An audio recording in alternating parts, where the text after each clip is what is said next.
আসসালামু আলাইকুম প্রিয় শিক্ষার্থীরা, আশা করি তোমরা ভালো আছো। তো বরাবরের মতো তোমাদের জন্য আরেকটা ভিডিও নিয়ে আসলাম বীজগণিতিক রাশির উপর 3.1 এর উপর। তো এখানে আমি এই ভিডিওতে কুমিল্লা বোর্ড 2023 এর একটা অঙ্ক রেখেছি, একটা রাজশাহী বোর্ড 2016 একটা অঙ্ক রেখেছি। তো তোমরা জানো বীজগণিতের মান নির্ণয় এসএসসি পরীক্ষার বোর্ড কোশ্চেনের জন্য এমসিকিউর জন্য খুব গুরুত্বপূর্ণ একটা টপিক। আর প্রতি বছর এখান থেকে এই টপিকটা থেকে বিভিন্ন ঘুরিয়ে ঘুরিয়ে পেঁচিয়ে বিভিন্ন ধরনের বোর্ড কোশ্চেন এসে থাকে। তো সর্বোপরি এই বোর্ড কোশ্চেনগুলো কিভাবে আমাদের 2 থেকে 3 সেকেন্ডে অ্যান্সারগুলো করা যায় সেটা আমাদের জানার জন্য এই ভিডিওগুলো। তো আমি তোমাদের এই ভিডিওর মাধ্যমে জানাবো এই টিপসগুলো।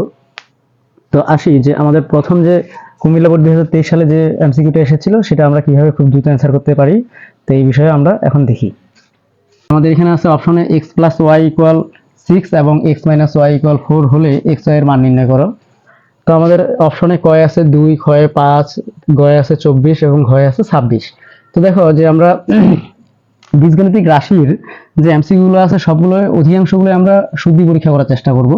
তো দেখো যে এখানে আছে x + y = 6, আমাদের বাম পক্ষে x + y এবং ডান পক্ষে আছে 6। তো আমরা স্বভাবতই দেখতে পাচ্ছি যে বাম পক্ষে এমন দুইটা মান নিব x এর এবং একটা y এর, যেটা হচ্ছে ডান পক্ষে বসালে 6 হবে।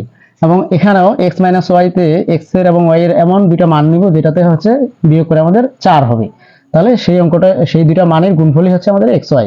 তো তোমরা দেখো যে আমরা যদি x নেই 5 এবং y নেই 1, তাহলে আমাদের হবে 5 এবং 1 যোগ করলে 6।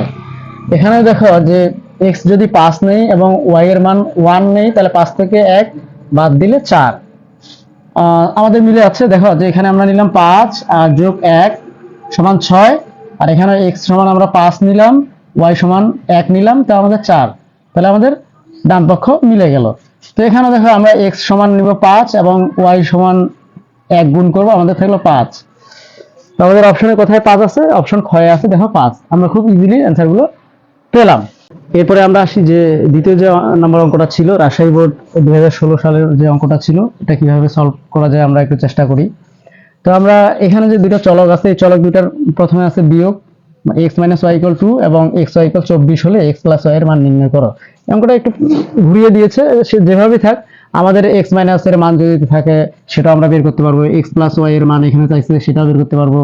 আচ্ছা, x y যা থাকলে এই মানটা আমাদের বের করতে হতে পারে, এটা আমরা বের করতে পারবো। এক কথা হচ্ছে যে আমাদের x এবং y এর মান আমরা যদি বের করতে পারি, আমাদের মানটা যেভাবেই হোক x + y অথবা x y অথবা x - y যাই যাক আমরা বের করতে পারবো। তো এখন দেখো যে এই অঙ্কটা কিভাবে আমরা সলভ করব। x - y = 2 এবং x y = 24। তো 24 নিতে গেলে তো আমাদের x এর এবং y এর এমন একটা দুইটা মান নিব যে দুইটা মান হচ্ছে গুণফল 24 এবং বিয়োগফল হচ্ছে 2। তো আমি বুঝতেই পারতেছি যে যে আমাদের 4 এবং 6 থাকতেছে। তো আমরা 4 কার মান নিব এবং 6 এর কার মান নিব, কারণ এই দুইটা মান গুণ করলে আমাদের 24 মিলবে, 424। কিন্তু এখানে দেখো যে আমাদের x এর মান 4 হবে না 6 হবে। তো তোমরা দেখো যে বড় সংখ্যার সাথে ছোট সংখ্যা বিয়োগ করলেই তো প্লাস মানটা প্লাস হয়। তো আমাদের x এর মান যদি 6 ধরি বিয়োগ y এর মান যদি 4 ধরি, তো আমাদের +2 আসতেছে। এই 6 থেকে 4 বাদ দিলে 2। তো এখানে দেখো 6 × 4 = 24 পাচ্ছি আমরা। তাহলে x এর মান 6 আর y এর মান হচ্ছে 4 হলে 10 হয়। 10 আমাদের অপশনে অ্যান্সার আছে। কত আছে যে আমাদের অপশন কয় আছে অ্যান্সার 10। তো আমাদের অপশন ক হচ্ছে উত্তর। সবাই ভালো থাকবা, ধন্যবাদ।